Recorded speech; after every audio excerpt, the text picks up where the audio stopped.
London Heathrow, host to 78 million passengers, nearly 500,000 flights, and one very unusual animal reception centre.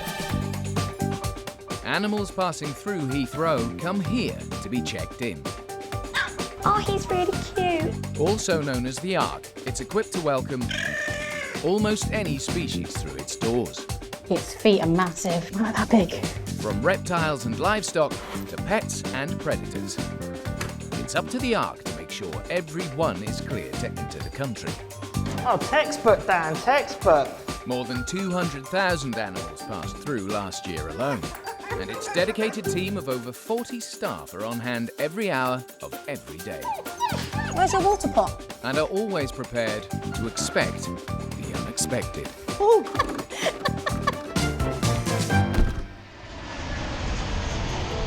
Today on Animal Airport.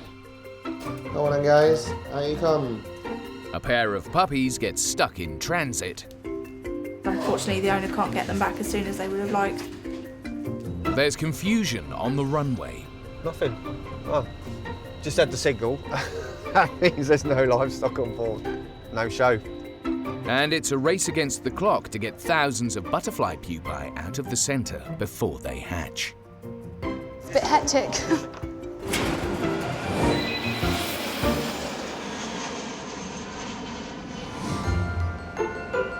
Whether flying for business or pleasure, every animal arriving at Heathrow Airport must first check in at the Animal Reception Centre to clear customs. But any commercial shipment from outside the EU must also be inspected by the government vets for it to enter the country legally. Whoa. Vet Andrew is checking in more than 1 million butterfly pupae that have arrived from North America, Asia and South America. And those are pupae. Just one of the stages of the butterfly. We're just checking what they are, if they are pupae. We're checking how they traveled. And we're checking, if there's not too many of them dead. But all good, looks good. 34 million butterfly pupae come through the Ark every year. Most of this lot is off to a butterfly farm in Stratford-upon-Avon that distributes them to other parts of the world. It's easy to transport them that way. They're not that easy to damage. If you try to send the adult butterfly, it will be a hassle. Pupa is the name of the life stage when a caterpillar transforms into an adult butterfly. But while this change is taking place, they're vulnerable to predators such as birds. The defense mechanism they've got is to blend with the surroundings. So yeah, they look like leaves, like barks, dead branches. So you're going to have some that are going to be brown, and those. They're going to be some that are going to be a little bit brown, a little bit green. You're going to have some green ones, like those guys here. That looks exactly almost like leaves. Happy that the boxes match the paperwork and that they've been packaged properly, Andrew clears them to enter the country. Animal Health Officer Becky has the job of getting the pupa shipments out of the centre. If we have a shipment of pupae, I like to have a look if I can. It's very exciting. Good for me to learn as well and see things that I wouldn't normally have had the chance to. You'll get ones that look like they've got gold leaf on them, or they look like they're entirely gold leaf. So I think they're quite popular because obviously they do look so nice. It's thought that the gold harmonia tiger-wing butterfly pupae are this colour to warn predators that they're poisonous. Because we get quite a lot of pupae and they might not necessarily be going to the same place, just before we put them on the van, we sort out who's going where, so just to make sure that everyone's getting what they're meant to be getting, and yeah, just do one last check, just to put my mind at ease, really. Becky is under pressure to get them out the door fast. With things like pupae, you want them to do their whole journey within the time that they are still pupae. So if you have any that have become butterflies during their journey, then they won't survive, because they need to be able to stretch out their wings when they first come out of their cocoon. So there's a big time constraint behind the whole process. The transformation from caterpillar to butterfly can take as little as 2 weeks. So with more international travel ahead for some of these pupae, there's no time to waste.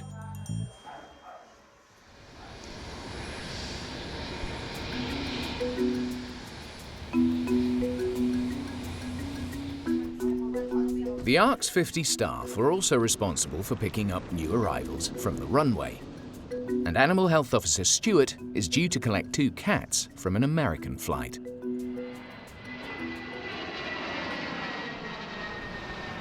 Everyone worries about their animals flying. They fly really well. You know, as long as they're like used to the box and stuff, then they just most of the time go to sleep. That's literally all they do, because it's nice and dark. As long as the temperature's right, which the pilot sets it at the correct temperature when they've got livestock on board, it's only time to go to sleep. Yeah. Constant droning of the plane and the sound of the plane.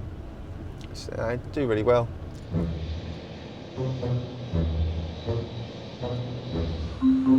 Driving the van near the planes can be dangerous, and there are strict protocols that must be followed.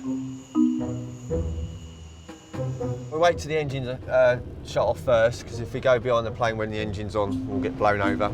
The way to tell is when the engines are shut down, then actually the ground crew are walking around the plane. Then you know if they're walking around, it's safe to pull on to stand.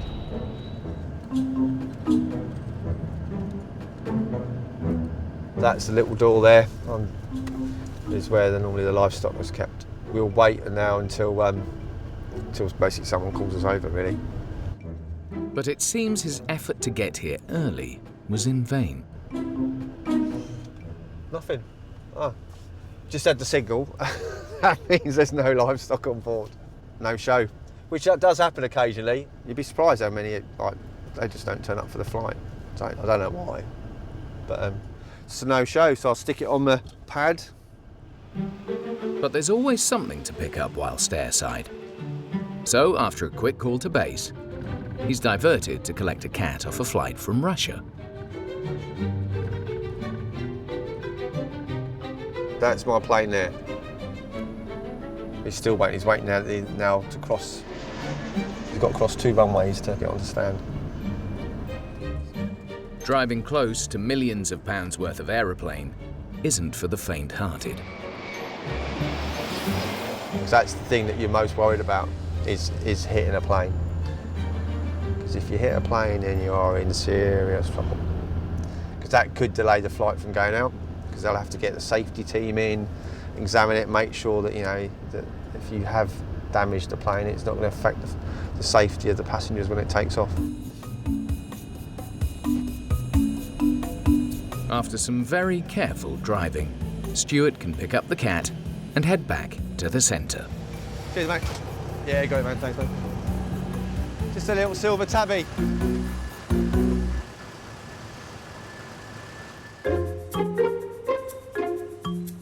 In the loading bay, 2 Dachshund cross puppies called Coco and Chanel have arrived from a Canadian flight en route to join their new family in Scotland. They're so cute. Little sausage dogs. They're probably miniature Dachsies. My favourite. Supervisor Sean passes them to intern Dan, who will start the process to check they're free from disease. I look after the animals that arrive here at Heathrow, house them, give them water and food, and make sure they're all right before they get reunited with their family. I love every puppy, all the puppies I love. They've had a long journey, so we're going to release them as soon as I can, and I'm going to feed them some food and see how they're doing.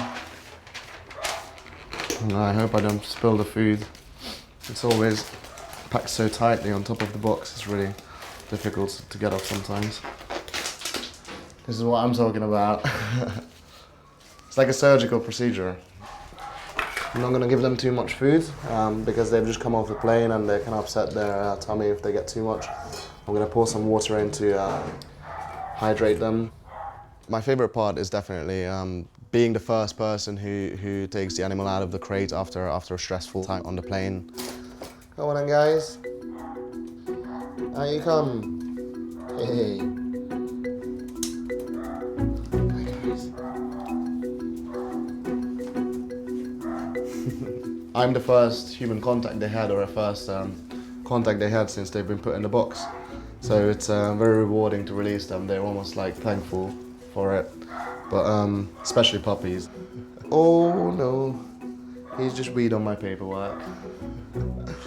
But yeah, oh no, that's not a wee. It's my fault for leaving it there. As one of the puppies has pooped on the paperwork, Dan will have to get some new forms. Hi, guys. All right. But this time, he has some help. Do you want my job? Hmm? Would you like it? They got like little eyebrows as well. As in like a different color, like a patch of brown. It's really cool. You're beautiful.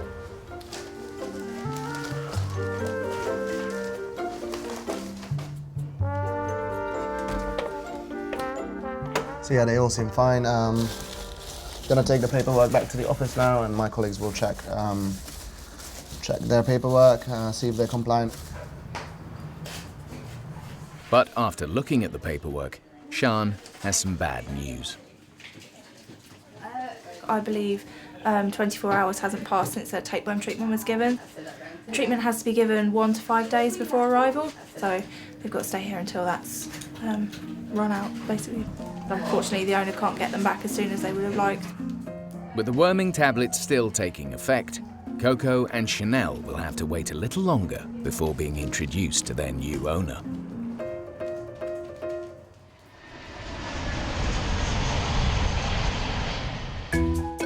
After fish, butterfly pupae are the second most common animal at the centre. Animal Health Officer Becky is busy getting a large shipment of them on their way. But the number of boxes doesn't tally with the number of travel tickets. And Becky can't let anything leave until she's sorted the problem. No, so that's not one of them. Waiting outside is Education Officer Kat from the butterfly farm, who picks up pupae from the centre every week. Today, she's collecting 8 boxes, each containing thousands of pupae. The pupae are collected in their countries of origin on a Thursday-ish, and then they are put in a box on a plane, and they arrive at Heathrow on a Monday, and I arrive here on Monday morning to collect them. Because the pupae have been on a plane for a day or so, then we like to pick them up from here as soon as possible, get them back to Stratford-upon-Avon, where we will health check them and sort them in preparation for sending out our orders tomorrow. The boxes and paperwork still don't tally up, so Becky's called in Supervisor Will to help. So I've got these 3 tickets left without the boxes, and this one we have, but it isn't on the list. 9143, that's not on their list. When the clock is ticking, things can easily get complicated. Is that the list you gave me? So it's a bit hectic. Still got 2 that she's wanting to collect that I can't find at the moment. So yeah, we'll figure it out. Oh, okay. We'll get there.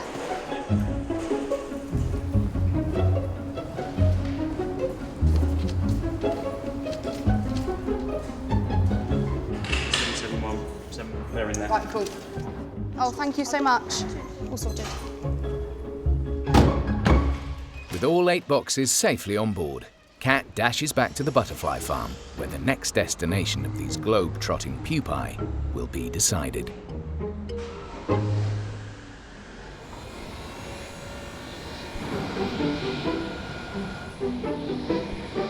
Depending on how well they travel, different animals can have different needs when they arrive. And Animal Health Officer Stuart has just got back with a nervous-looking silver tabby called Norton from Russia.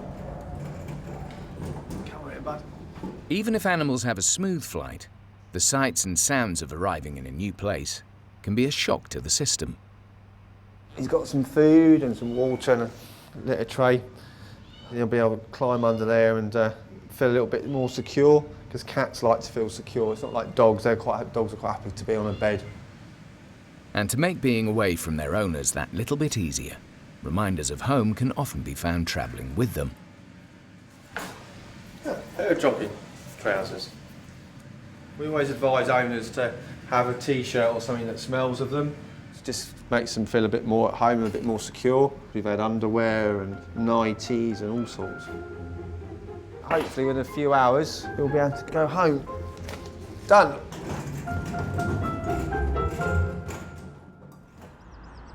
A couple of hours later, and Norton's paperwork is all checked out. So Animal Health Officer Becky is getting him ready to leave. Hi, Norton. But Norton still seems a little shy. It's all right. It's all right. Good boy. You want to go in there? Oh, well done. So scared. He looks a little bit afraid, a little bit wide-eyed and ears back. It must be so scary for them because they have no idea what's going on. They don't understand that they're going back to their owners. With a courier ready and waiting in the loading bay. It won't be long before Norton is back home with his family, and the stress of the journey a distant memory.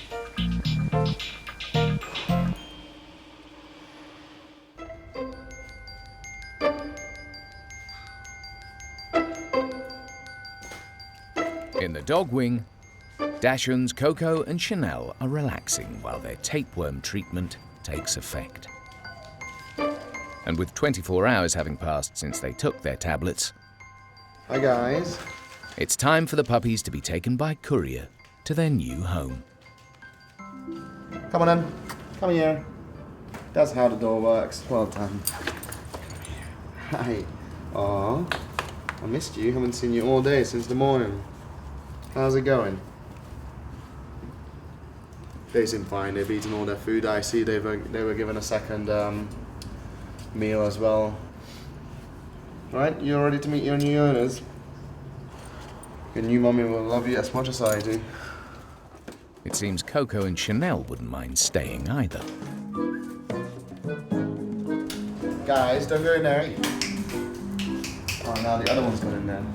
Right. In your box. Come here. Stay. I do like small dogs since I've been working here, so I've changed my opinion about them. Whereas before I was kind of like I preferred big dogs. Since I've been working here, I realized that small dogs they have their own unique personality as well. They are very excited. Gonna meet their new parents. Time for Dan to say goodbye. You'll be alright.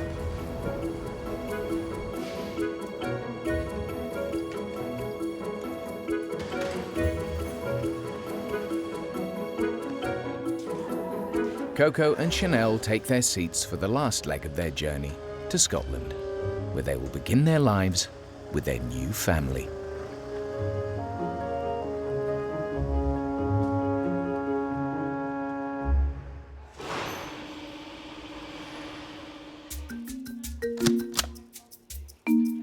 The vast majority of goodbyes between the staff and their animal clients is done at the Ark.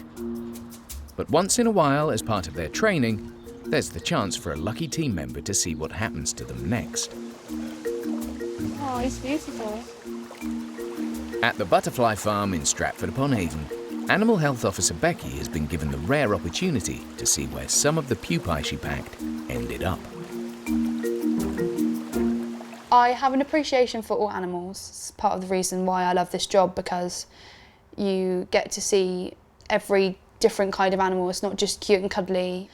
I like my exotic or unusual species, so it's nice for us to see those kind of things. As well as being a butterfly house for the public to visit, the farm is a unique sorting office where hundreds of thousands of pupae are checked and repacked and sent all over the world to other collections. Hello. You have to go through each pupa and make sure it doesn't go in a hatch. It's alive, and it will get to its destination in good condition. The race is on for manager Richard and his small team to get them out of the door before the butterflies start to emerge. These pupae are off to the Canary Islands and New Zealand. There are various things that can go wrong with them. They can be obviously too close to emergence, Yeah. or they can be diseased in many different ways. There are viruses, bacteria, fungus that affect them. You need to be able to spot them. Each pupa is checked 4 times to make sure they're in peak condition before they finally leave the farm. And how do you tell if the pupa's alive? It can only be done by hand because feel of them is quite important. You can actually feel how good they are by your fingertips. That's nice and healthy. Yeah. Good healthy pupa has got a good twitch to it. If they start to go soft, they're going to be emerging soon. Mark, curator of insects, is helping sort those least likely to survive. I didn't know about you checking it for the parasites and viruses and bacteria. If it's the bacteria and the parasites just get squished and put straight in the bin. Yeah. That's good colour on the inside, Yeah. and it's bouncing back, so that's completely healthy. So what was it with these brown ones? It's a disease. Disease. So you push them down like that and there's no movement. Right. You'd expect the abdomen to kind of spring back, Come back. to want to go back to its position, or it would wriggle and tell you to get off, basically. For those pupae very close to emerging, their journey ends here in Stratford, where they get taken to the butterfly display rooms.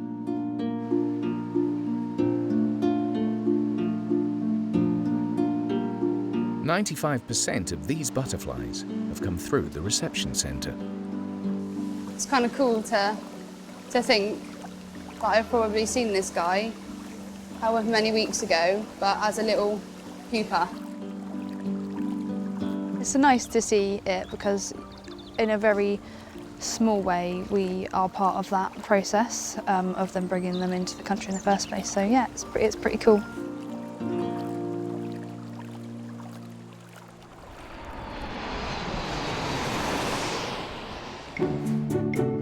Dogs Coco and Chanel made it to their new family in Scotland. Norton the cat arrived safely home. And the globe-trotting pupae packed at the butterfly farm made it in time to hatch at their final destinations.